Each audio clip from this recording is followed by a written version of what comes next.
Prédication sur Psaume 9e introduction. Que la paix du Seigneur soit avec vous. Aujourd'hui, je veux te parler d'un des psaumes les plus puissants de toute la Bible, le psaume 9e, un psaume de protection, de victoire et de sécurité divine. Si tu traverses des moments difficiles, si tu fais face à des menaces, à des peurs ou à des combats invisibles, ce message est pour toi. 1.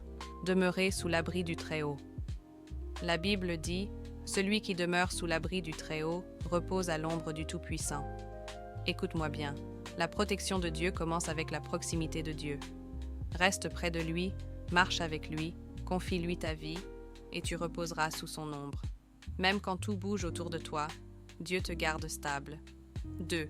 Dieu te délivre des pièges cachés. Le verset 3 dit « Il te délivre du filet de l'oiseleur ».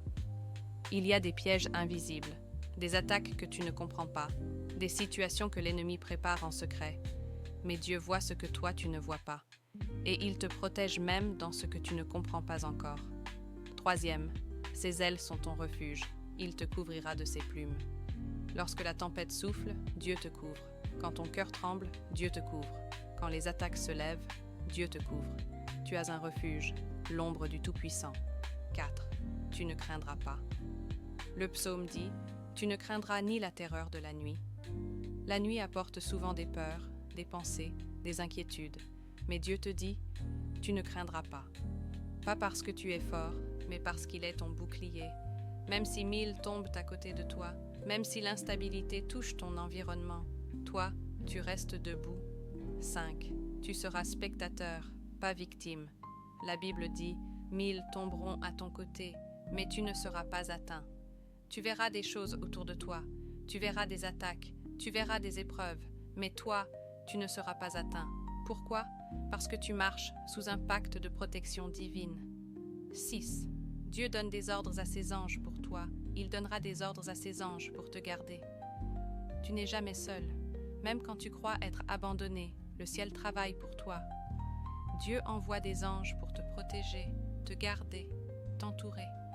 Ce n'est pas un accident si tu es encore en vie. C'est une mission céleste autour de toi. 7. Tu marcheras sur le lion et la vipère. Le lion représente les attaques frontales. La vipère représente les attaques cachées. Dieu dit, tu marcheras dessus. Tu vas écraser ce qui voulait t'écraser. Tu vas vaincre ce qui voulait te vaincre. Tu vas dominer ce qui voulait te détruire. 8. Les 7 promesses finales de Dieu. Dieu conclut ce psaume avec 7 promesses puissantes. 1. Je le délivrerai. 2. Je le protégerai. 3. Je l'exaucerai. 4. Je serai avec lui dans la détresse. 5. Je le sauverai. 6. Je l'honorerai. 7. Je le rassasierai de longs jours. Quelle grâce, quel héritage. Conclusion. Le psaume 91 n'est pas juste un texte, c'est une arme spirituelle. C'est un bouclier sur ta vie. Si tu demeures près de Dieu, rien, je dis bien rien, ne pourra t'arracher. Le psaume 91 n'est pas juste un texte, c'est une arme spirituelle. C'est un bouclier sur ta vie. Si tu demeures près de Dieu, rien, je dis bien rien, ne pourra t'arracher de sa main.